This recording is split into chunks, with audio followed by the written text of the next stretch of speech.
The great doors to the council chamber slid open without a sound. June took a slow breath, feeling the cool, processed air of the station fill his lungs. It smelled faintly of ozone and something else, something metallic and alien.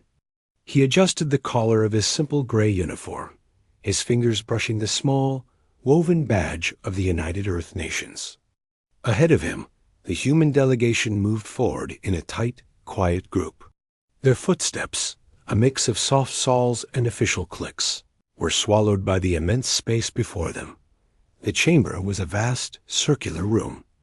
A dome high above showed a curated view of stars and swirling nebulae. In the center, on a raised dais, sat the members of the Galactic Concord. There were maybe 20 of them, each from a different species. One looked like a graceful being of crystalline facets, light shimmering within. Another was bulky and furred, with large, patient eyes. A third was avian, with sleek feathers of deep blue and a sharp, discerning gaze. They were arranged in a semicircle, watching the humans enter. The silence felt heavy. Expectant. Captain Alara, the leader of the Earthship Daedalus, stepped forward. She gave a short, respectful bow, one practiced for months. Honored counselors, humanity thanks you for this audience. We come in peace, seeking fellowship among the stars. The avian counselor, who the briefing packets had named Vrel of the Kalios Dominion, inclined his head. His voice, when he spoke, was translated smoothly by the small device in June's ear. It carried a tone of practiced, gentle authority. Welcome, children of Earth. Your journey has been long. Your first steps into the greater community are noted. Please take your place. June felt a slight heat rise in his cheeks. Children. He glanced sideways at Myra, the astrophysicist, who stood rigid beside him. Her jaw was set tight. Their place was a simple plain bench at the very edge of the chamber floor, lower than the council dais. It felt like a place for observers, not participants. They sat. For the next hour. The council moved through its agenda. June's role was to listen and record. His tablet was on his lap, discreetly noting everything. They discussed trade adjustments between two founding species, a minor dispute over comet mining rights, and the ratification of a new agricultural standard for a recently admitted world. The proceedings were calm, orderly, and profoundly slow. Every decision was weighed against ancient treaties and vast, interconnected protocols. It was like watching a very old, very careful machine operate. Then, a new item flashed on the display. The bulky furred counselor, a representative from the Telani homeworld, spoke, his voice a low rumble. Counselors, we bring a matter of concern. The primary star of our Kel-12 system is showing signs of increased instability. Our long-range models predict a series of significant coronal mass ejections within the next standard solar cycle. A murmur went through the chamber. Vrel raised a slender hand for silence. This is troubling. The population of Kel-12? 4 million, Counselor. Mostly agricultural and research outposts. Full evacuation would require significant resources and time. Vrel nodded, his feathers rustling softly. Then the process must begin immediately. We shall enact Directive 7. The Concord evacuation fleet will be mobilized. Preliminary movements will commence in 30 rotations to begin the phased relocation. June's fingers were already moving on his tablet. The public data feed from the Talani was flowing.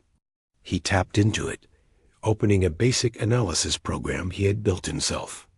It wasn't fancy, but it cross-referenced stellar activity with gravitational flux in a way the standard galactic models didn't prioritize. As the council began a leisurely debate about which evacuation ships from which sector would be assigned, June's screen began to populate with numbers. They were wrong. The council's timeline was dangerously wrong. He felt a nudge. Myra was looking at his screen, her eyes scanning the data. She leaned over, her voice a whisper. Run the plasma density correlation. The precursor spikes are there. Look at the magnetic field lines snap. June did. The result was a bright, pulsing red warning on his display. The solar event wasn't a cycle away.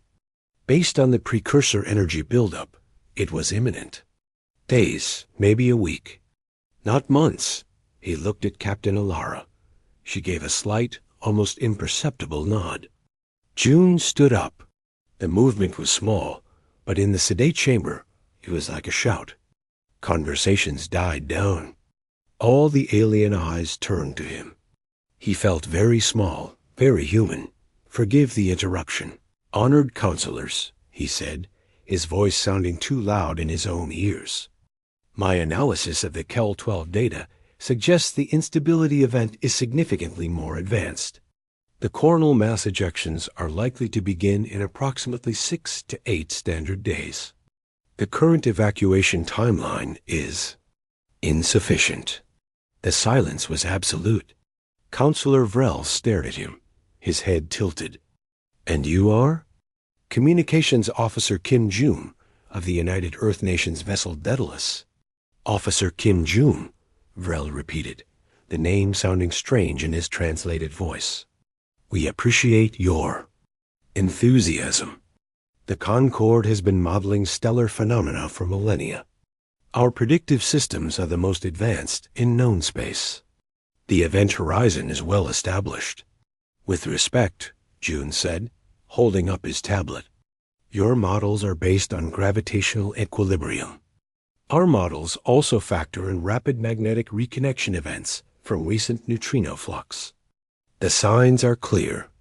The reaction is about to cascade. A few of the counselors shifted. The crystalline being's facets flickered with colored light. Vrel's expression did not change, but a faint, patient smile touched his beak. Young one, we understand your desire to help. It is a commendable, if impulsive, trait. The magnetic reconnection you speak of is a minor variable, a stellar whisper. It is accounted for in the broader, stable equations. The people of Kel-12 are not in immediate danger. Our way is the measured way, the safe way. June opened his mouth to protest, but Captain Alara caught his eye. It was a clear signal. Stand down. He slowly sat back down, his face burning. Myra's hand found his under the bench and gave it a quick, hard squeeze of solidarity and frustration. The council moved on, finalizing the 30-rotation mobilization order. The moment had passed. Humanity's first contribution to galactic discourse had been politely dismissed as the overeager guesswork of a child. Later, back in the cramped quarters of the Daedalus, June replayed the moment. Myra was with him, her own terminal alive with complex stellar simulations. They didn't even look at the data. June said, his voice flat. They saw it, Myra replied, not looking up from her screen. They just saw it coming from us. We're the new species. We're innocent. We don't have the history, the long wisdom. To them, our science is like a clever toy. Interesting, but not to be used for real decisions. On the main monitor, a feed showed the Concorde's massive, slow-moving evacuation vessels beginning their ponderous journey from a depot light years away. They moved with ceremonial slowness, a parade of power and procedure. June looked at the timeline on his own screen, then at the Concorde's.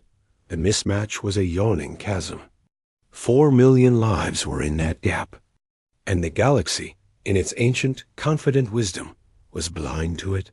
It saw Earth as innocent, harmless, and quaint.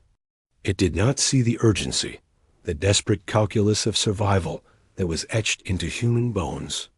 It did not see the power that came from looking at a danger and screaming a warning, even when no one wanted to listen. He saved his data, every byte of it.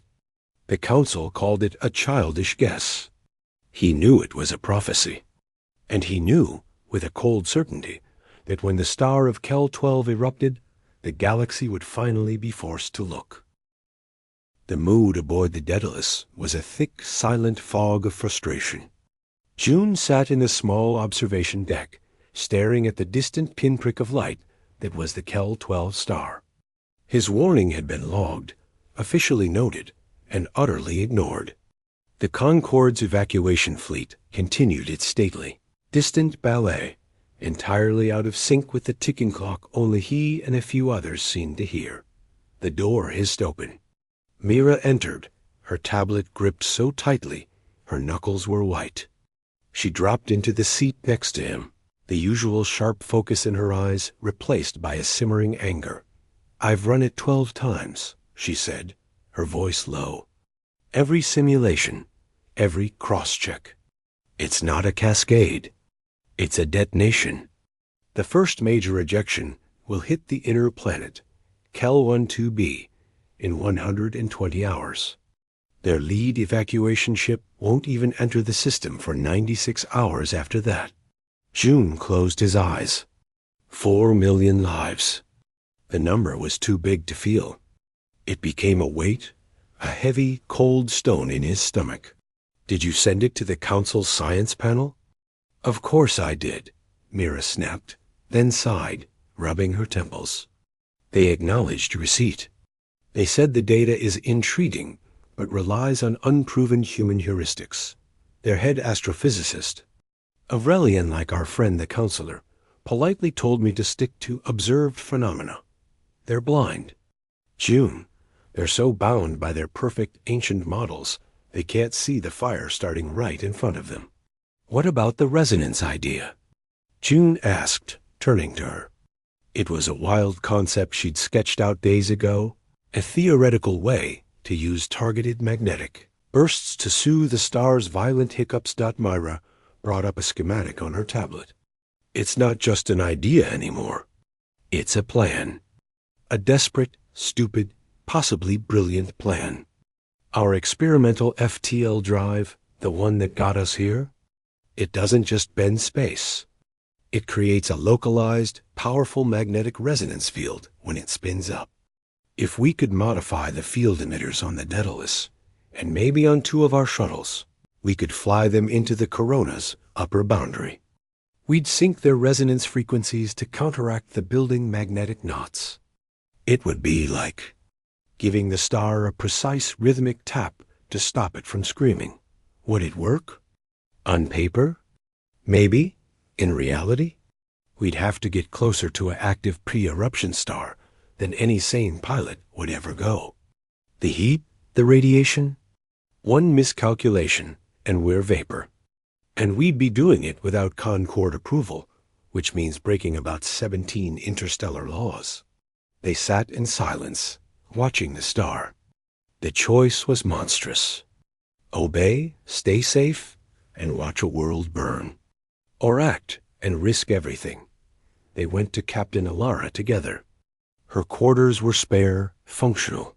She listened in complete silence as Mira laid out the data, and then the mad plan. Her face, usually a mask of calm command, grew increasingly grim. When Myra finished, the captain swiveled her chair to look out at the stars. "You are asking me," she said slowly, "to take humanity's first interstellar ship, our only way home, and fly it into a stellar storm. To use it in a way it was never designed for. To defy the direct order of the galactic government we just petitioned to join. For a world not our own." "Yes, Captain," June said, his voice quiet but steady. "They called us children," Myra added, the heat back in her words. "They patted our heads. But children don't see a house on fire and wait for permission from the Homeowners Association to call for help. They scream. They act." Captain Alara turned back. A deep weariness was in her eyes, but beneath it, a hard glint had formed. "I have spent my entire career following protocols. It is what keeps people alive in the void. But you are correct. Your data is correct. I can feel it." She stood up, her decision made. "We will not take the Daedalus herself into the corona. That is our home. But we will give you the shuttles. We will give you every engineer and every watt of power we can spare to modify them. You will have to find pilots stupidly brave enough to fly them. Finding the pilots was not hard. Dae-Hyon, a veteran shuttle pilot with a face that seemed permanently set in calm lines, simply nodded when asked. The math works? He asked Myra. The math hopes, she corrected. Good enough, he said. The next 48 hours were a blur of controlled chaos. The Daedalus's main hangar bay became a frantic workshop. Engineers from a dozen Earth nations worked alongside Myra, rerouting power conduits, reinforcing shield emitters, and calibrating the resonance projectors ripped from the FTL drive's spare parts. June was everywhere, coordinating, troubleshooting, acting as the link between Myra's science and the engineer's reality. The air smelled of hot metal, sweat, and ozone. They worked in a strange bubble of secrecy. The Concorde station was aware of the increased energy signature from the Daedalus, but when queried, Captain Alara gave a bland reply about routine system diagnostics and crew training. The Council, preoccupied with the grand, slow motion of their official evacuation, paid little attention to the ants scurrying below. Finally, it was time. 3 shuttles, named for old, stubborn birds of prey kestrel, Harrier, Goshawk sat, modified and ready. Their hulls were patched with extra heat shielding, their noses bristling with new emitter arrays. They looked ungainly. Dangerous. Myra would pilot the Harrier with June as her systems operator. Dae-Hyon would lead in the Kestrel. The Goshawk was crewed by 2 brave volunteers from the Brazilian Aerospace Corps. Captain Alara stood before them in the hangar. There was no grand speech.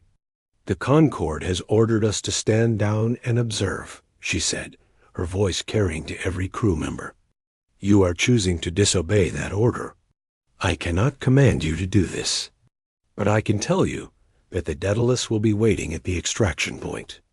Your data feeds will be live. Make your actions count. Good luck. As they boarded the shuttles, June felt a surreal calm. The fear was there, a buzzing in his veins, but it was buried under layers of purpose. He strapped into the co-pilot's seat beside Myra. Her hands danced over the pre-flight checks, sure and steady. Ready? She asked, not looking at him. Ready, he said. The hangar bay doors opened, revealing the infinite black and the bright, angry gleam of the Kel-12 star in the distance. One by one, the 3 shuttles shot out into the silent dark. They did not request departure clearance. They did not file a flight plan. They simply left, 3 tiny sparks heading straight for the gathering storm. On the Concorde station, a junior traffic controller noted the unauthorized launch. He filed a routine report, which would take hours to climb the chain of command. By the time anyone of importance noticed, the humans were already halfway there, committing their first, great, and possibly final crime against the peaceful order of the galaxy. The trip to the Kel-12 system was a tense, quiet void. Inside the Harrier, the only sounds were the hum of life support and the soft beeps from June's console. He watched the data stream from the distant star. The numbers were getting worse. The magnetic pressure was building like a coiled spring. He glanced at Myra. Her eyes were fixed on the navigation screen, her face lit by the cool glow. We're being hailed, June said quietly. It's the Concorde Evacuation Command. They finally noticed us. Myra didn't look away from her screen. Put it on, but don't respond. A stern, clipped voice filled the cockpit. Unauthorized human vessels, this is Kalios Command. You are entering a restricted stellar hazard zone. Your actions are in violation of Concorde Directive 7. Turn back immediately. Acknowledge. The voice repeated the message. June looked at Myra. She reached over and muted the channel. The silence felt heavier than before. They were now officially outlaws. Dae-Hyun's calm voice came over their private shuttle channel. Formation pattern Delta. Prepare for final approach. Remember, it's a dance, not a charge. We go in together, we sink together, we get out together. The star filled their view now, no longer a point of light, but a raging, churning sphere of plasma. Even at a safe distance, the sensors screened warnings. Radiation levels spiked. The light was a terrible, beautiful fury of oranges and whites. The planet Kel-12b hung in its path, a small, blue-green marble looking impossibly fragile. Mira, June said, his voice tight. The first knot. It's forming at the northern pole. It's going to snap in 3 minutes. I see it. Daehyun, do you have the location? Locked in, Daehyun replied. Kestrel moving to position. Goshawk, flank left. Harrier, take the right arc. The 3 small ships, like gnats flying toward a forest fire, spread out. They dove closer. The heat was immense. Warning alarms blinked insistently. June worked to suppress them, his fingers flying. He routed all non-essential power to the cooling systems and the new resonance emitters. Activating projectors on my mark, Daehyun said. 3, 2, 1, mark. From the nose of each shuttle, a visible pulse of blue energy, not a weapon's bolt, but a focused, thrumming wave, shot forth. They converged on the raging magnetic knot on the star's surface. For a second, nothing happened. Then, the violent swirl of plasma seemed to stutter. The building pressure reading on June's screen paused and dropped by a fraction. It's working! Myra breathed, a fierce grin breaking her concentration for a second. But the star was not a machine to be fixed. It was a living, chaotic beast. As the first knot eased, another one boiled up on the opposite hemisphere, larger and angrier. Shift, now! Mira yelled, pulling the Harrier into a hard banking turn. The Gi forces pressed June into his seat. Out the viewport, he saw the Goshawk streak past, firing its own pulse. They danced. They wove through space, their movements dictated by the star's tantrum, firing their precise rhythmic taps. It was a ballet of desperation, choreographed in real time by Myra's shouted commands and June's streaming data. For 20 minutes, they held the line. The planned 72-hour window of calm was being carved out, minute by agonizing minute. Sweat dripped down June's back inside his suit. The shuttle's hull groaned with thermal stress dot, then disaster. A massive, unexpected surge of superheated plasma erupted a solar flare they hadn't predicted. It washed over the formation. The Harrier shuddered violently. Alarms shrieked this time, impossible to ignore. Goshawk, report. Daehyun's voice was sharp. Shields at 20%. We're okay, but we can't take another hit like that. Kestrel? Before Daehyun could answer, a secondary, thinner tendril of the flare lanced out. It struck the Kestrel not with brute force, but with a penetrating electromagnetic pulse. The lights in the Harrier's cockpit flickered. On the comms, they heard Daehyun's curse, followed by static. Daehyun! Come in, Myra shouted. I'm here. His voice came back, strained. Primary shield generator is offline. All non-critical systems are dead. Cooling is failing. I have maybe 2 minutes before the cockpit turns into an oven. June's mind raced. The Kestrel's systems were fried, but the resonance projector was a separate, hardened system. It might still have power. Daehyun, can you route emergency life support power directly to the projector emitter? Bypass all the burnt controls? The manual reroute? I can try. It'll be a physical switch. I have to go to the rear compartment. You don't have time. Mira said. Make time, Daehyun said, his voice already fading as he presumably unstrapped. Keep the dance going. Don't let that knot form at the equatorial band. It's the big one.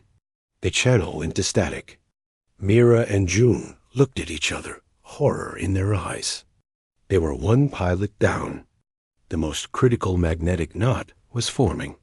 They could see it on the scopes, a tangled mess of energy that would unleash the planet-killing ejection. "We have to take it," Mira said, her voice hollow. "Both of us." Full power from Harrier and Goshawk. It might not be enough. Just then, a weak, pulsing blue beam shot out from the drifting Kestrel. It was unsteady, wavering, but it was there. Dayhayan had done it. He was in the back of a dying ship, manually firing a weapon at a star. Now! Mira screamed. The Harrier and the Goshawk fired at the same moment. Their two strong beams, joined by the Kestrel's faltering third, converged on the equatorial knot. The energy met in a silent, brilliant collision. For a moment, the star itself seemed to hold its breath. The violent readings on June's console plummeted. The magnetic pressure bled away. The churning surface of the star didn't calm, but its rage was checked, channeled into a less destructive pattern of ripples. They had done it. They had bought the time. Dayhayan. Mira called. "We're clear. Get back to the controls." There was no answer. "Kestrel, respond." June's heart was a cold drum in his chest. A burst of static, then a cough. "I'm here. Cooling's gone. It's getting hot." His words were slurred. "Did it work?" "It worked," June said, his throat tight. "The window is open. Now get out of there. We'll tow you." "Negative." Dayhayan's voice was faint but clear. "My engines are slag. Towing me will cook your ships before you clear the corona. Get the data back to the Daedalus. Get clear." A pause, filled with the hiss of dead air. "Tell my family. It was a good flight." The transmission cut off. On their scanner, the Kestrel's life signal faded into the ambient heat of the star. It was gone. The celebration, the triumph, died before it was born. They had saved a world. They had paid for it with one of their own. In silence, the Harrier and the Goshawk, their hulls blackened and scarred, turned away from the star.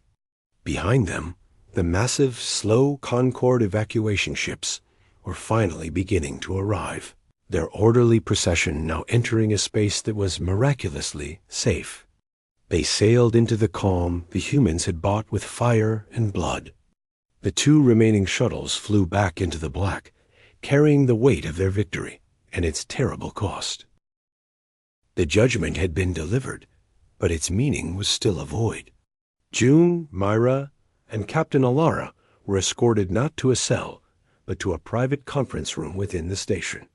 It was a small, plain space, a place for quiet talks away from the public eye. They sat in silence, the echo of Vrel's words, a stellar destruction weapon, bouncing around the bare walls.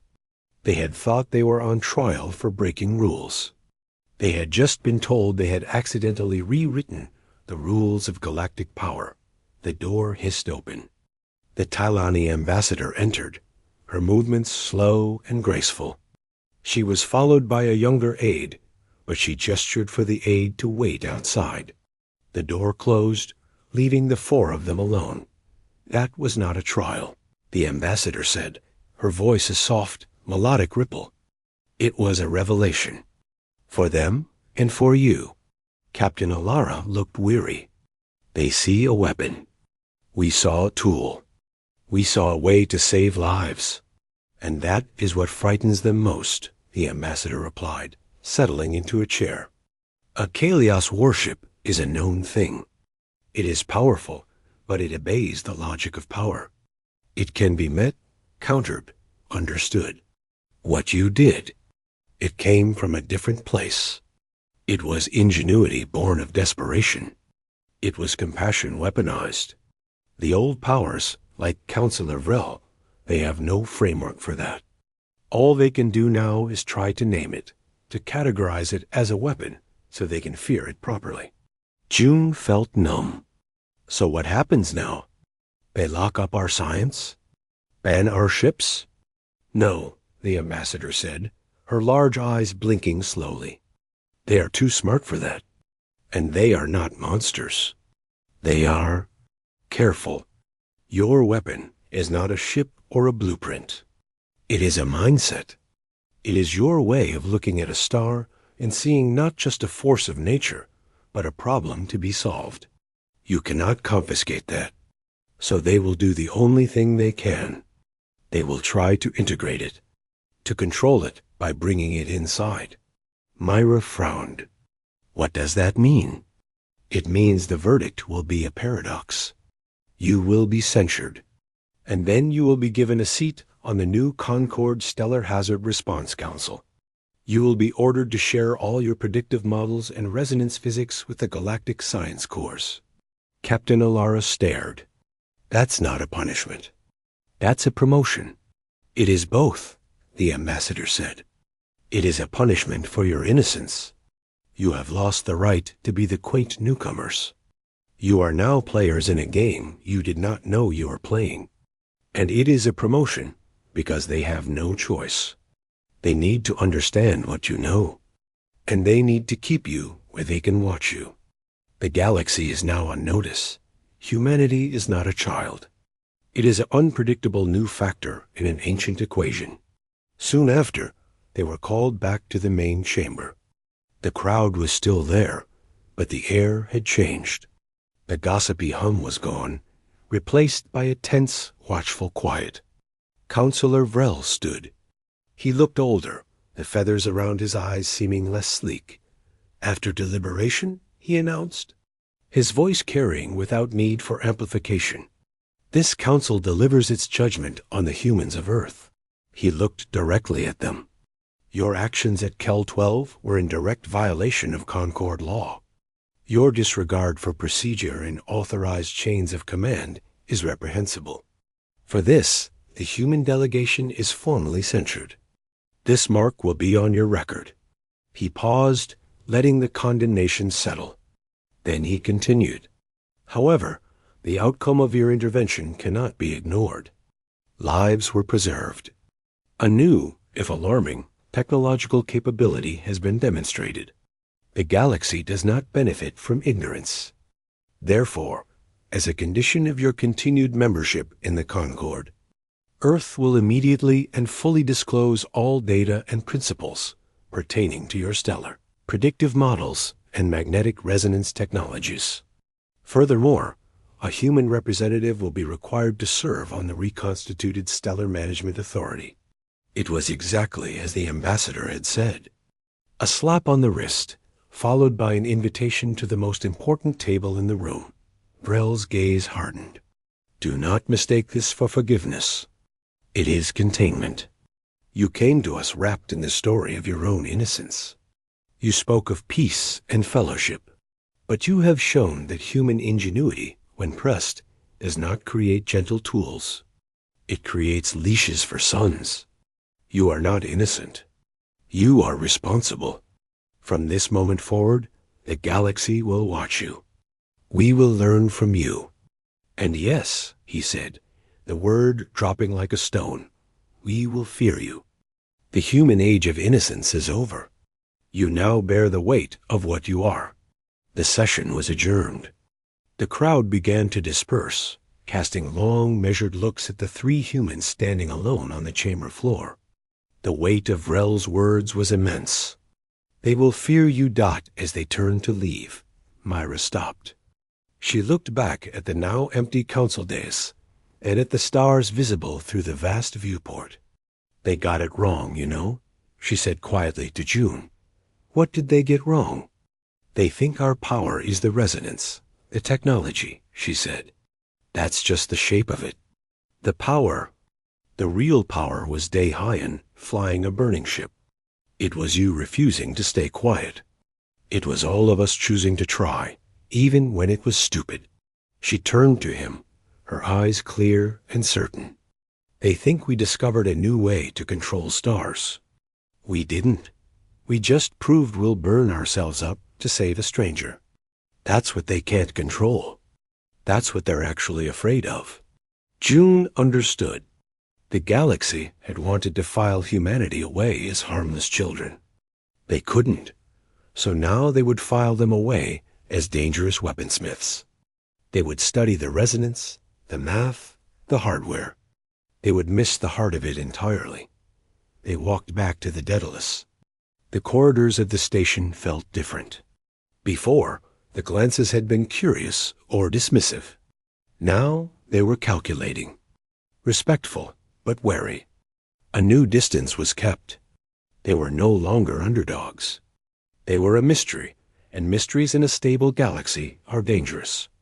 Back in his quarters, June looked at a photo of Deihayan, smiling beside his shuttle. He thought of the 4 million Talani who would never know his name. The galaxy saw a terrifying new weapon. June saw a man who did a good thing. Perhaps, in the end, that was the same thing. Humanity's innocence was gone, stripped away in the fire of a star. What was left was not a villain, nor a hero. It was a people, flawed and fearful, and fiercely protective, now holding a power they never asked for in a galaxy that would never look at them the same way again. The story of Gentle Earth was over. A new, more complicated story had just begun. The return to the Concord station was nothing like their departure. There were no frantic preparations, no surge of purpose, only a heavy, exhausted silence. The Harrier and the Goshawk docked with the Daedalus like wounded animals limping back to a den. The scorch marks on their hulls told a story no one aboard felt like celebrating. Captain Alara met them in the hangar bay. She looked at their faces, saw the absence where Deihayan should have been, and said nothing. She simply gave a slow, deep nod.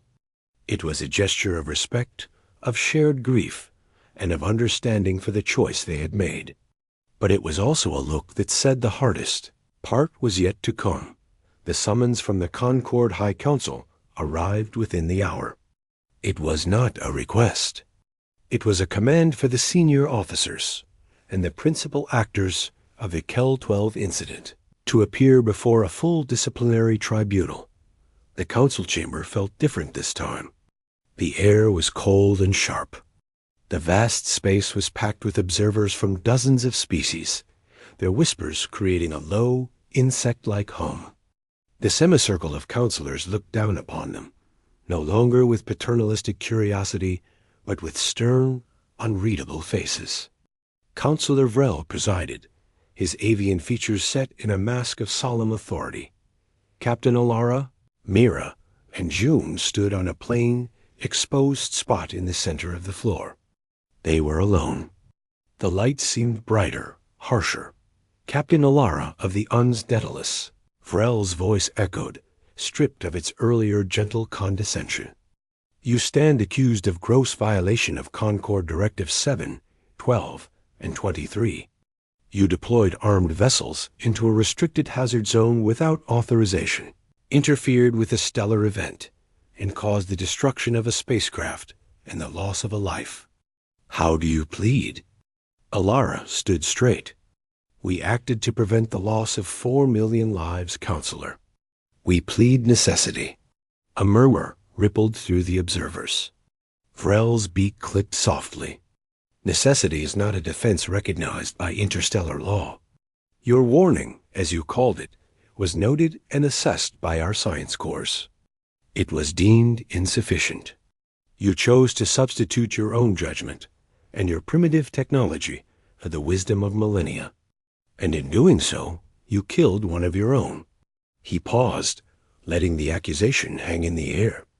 Officer Kim Jun, you provided the initial flawed data. Explain yourself.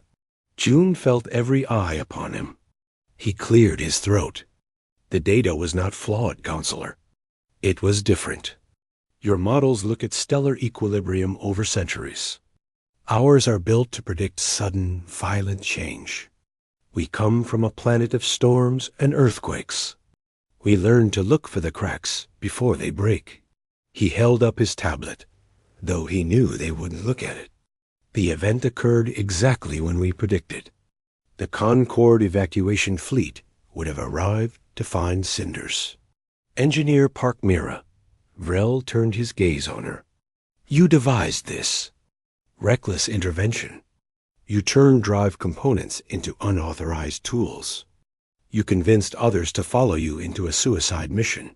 Myra's eyes burned. We didn't convince anyone. We asked for volunteers to do what was right. Daehyun knew the risks. He chose them to save people he had never met. Is that not a more profound law than your directives? You have rules for how to let a disaster happen politely. We have a habit of trying to stop disasters, even if it's messy. Even if it costs us. Her words seemed to stir something.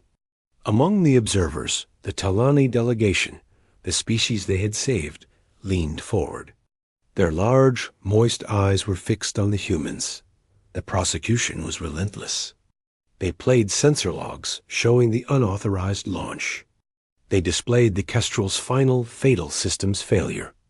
They painted a picture of arrogant, emotional children playing with forces they couldn't comprehend, breaking a peaceful system for a fleeting moment of heroism. Then, the Talani ambassador requested to speak. She was a dignified being with soft, gray hide and long, expressive ears. Counselor Vrel, esteemed members, 4 million of my people are alive. Their homes, their research, their future intact. The human vessels did not arrive as conquerors or mercenaries. They asked for nothing. They broke your rules to uphold a simpler one. Life comes first. We do not dismiss their loss. We mourn the pilot Daehyun as one of our own protectors. But to punish these beings for the crime of saving us, this would be a darkness greater than any stellar flare. The chamber was silent. Vrel seemed to consider this. For a moment, June dared to hope. Then, a new figure entered the proceedings. It was a military aide from the Kalios Dominion, clad in sleek, dark armor. He approached Vrel's dais and handed him a data slate. Vrel scanned it, his expression unchanging. Then he looked back at the humans, and for the first time, June saw something new in the counselor's eyes.